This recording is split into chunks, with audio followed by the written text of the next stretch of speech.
question is, how can we translate Gita, the philosophy of Krishna, into augmenting business in India? I have not read the Gita, so I really have not. I'm sorry, because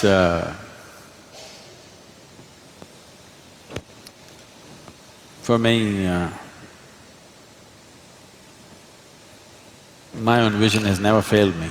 So I always kept away from all scriptures because I didn't want to clutter myself with something or the other.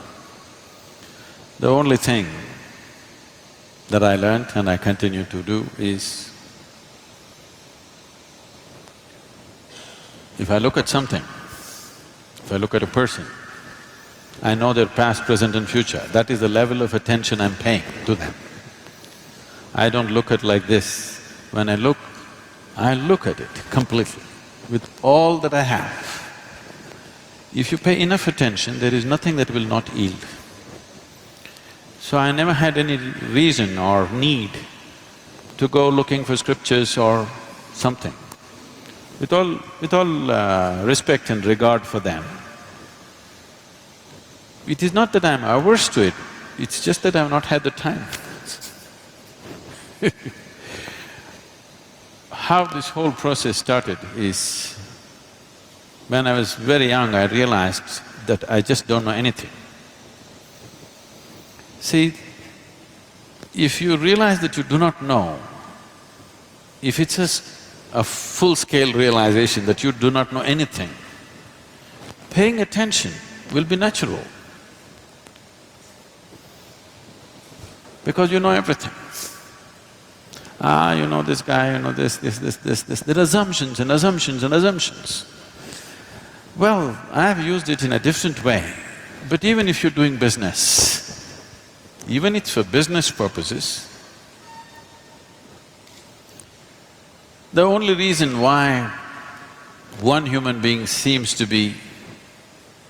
all the opportunities seems to be going in his direction and not other people is simply because he's able to see and other people are not able to see. It's not that it's not there for others. One is able to see and others are not able to see. So essentially, a leader means that you're able to see something that others are not able to see. So, attention without intention, simply being attentive, that's what we were trying to do in the afternoon. Not paying attention to something, just practicing attention, a very heightened level of attention where an unfocused attention, but when you focus it on something, just about anything has to yield, there is no other way to that attention. So, I always focused on enhancing and sharpening my attention, never on retention, because what you gather is not you. Essentially, you know that you exist only because you have some sense of attention right now, isn't it? Suppose you fall asleep and you lose your attention, you do not even know that you exist. So the basis of your existence itself is attention. And this attention need not be mortgaged to anything.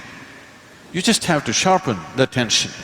See, if you have a knife in your hands, there is no such thing that you have to cut only apples with this.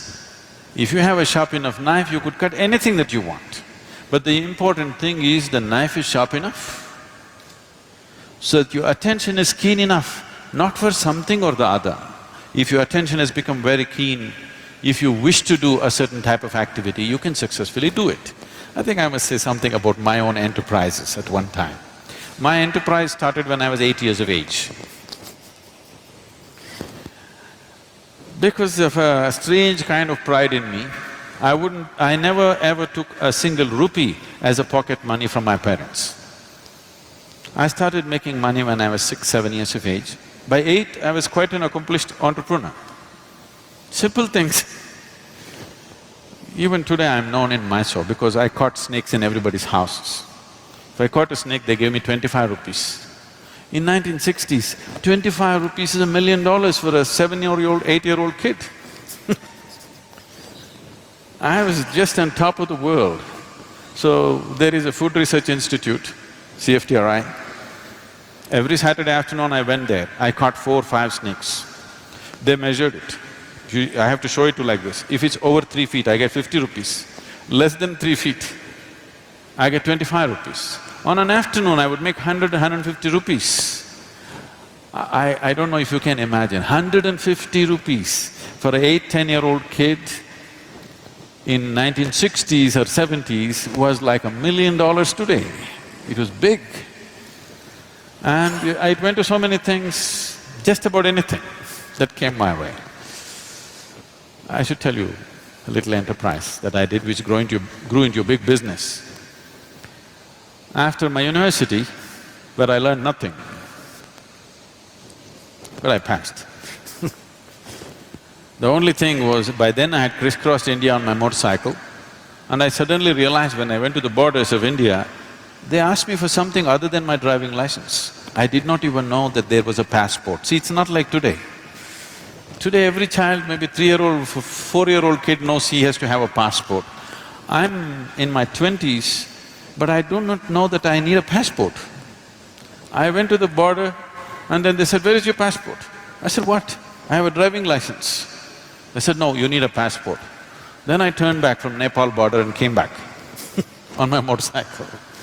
So my only dream was, I'm going to just ride across the world.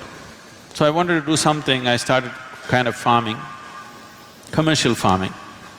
I was making money. I thought I will do for 2 years and leave. But in the meantime, my entrepreneurship took off in so many different ways. Like this I went about. And then there was an industry coming up close by, they wanted to build a water treatment plant. I happened to know the person who was running the industry. I just went there and I wanted to meet him. I was sitting in his office, they were discussing something about a water treatment plant. I just heard this and they were looking at the drawings and stuff. Then I asked him, "Can I apply? Can I do this? Because it is close to my farm, can I do this?" He said, "No, this is very complex, there are some experts from Mumbai and Bangalore who will come and do it, you cannot do it." I said, "Give me a chance, let me see." I took the file from him. I went and read through everything. Then I went back to him after 3 days and said, "I can do this." He said, "Don't you do this, you're my friend. I don't want to do this. No, just let me give the tender."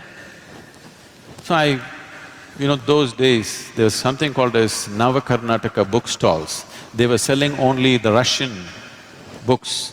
You used to get big literature books, you can get Lev Tolstoy's War and Peace for 2 rupees and engineering books for 1 rupee, 2 rupees, all hardbound books. I bought 10 books about water treatment plant, sat down in my farm and poured through this day and night. I made my own new design. I went there and I gave a tender for 1.76 lakhs. Mind you, this is 70s. And the closest tender was 32 lakhs. The highest tender was over 60 lakhs. He looked at this and said, "You are funny. You're not going to do this." I said, "No, I can do it." He said, "No way you can do it. Look at this, the nearest tender is 32 lakhs and you're saying 1.76 lakhs. How will you do it?" I said, "Give me 1 more day." I went back again and poured through the books. I said, "I'll do it." Then he said, "It's 90 days, you must finish this and it must work. If it doesn't work, at your own cost, you must remove it, clean the site and go, and I will not give you a rupee of advance." I again went and poured through the books. I said, "I can do it." I completed this in a little over 70 days. I did this in 90,000+ rupees. In one shot, I made 80,000 rupees, just like that. People thought this is a hit. There my construction industry started. Raja Ramana was coming for RMP plant. He's just coming in a helicopter to see where the site is. There is no anybody there. I just went and met this engineer, he was breaking his head, "I don't know what to do, I have to mark the site." I said, "I've got pegs and white cloth. I will just go and mark the site for you." I marked it, they paid me 38,000 rupees for a 15-minute job. I went on my motorcycle and just fixed it myself. Like this my enterprise started and we grew into a major construction company. We were going very big, but then I got enlightened, so I gave up.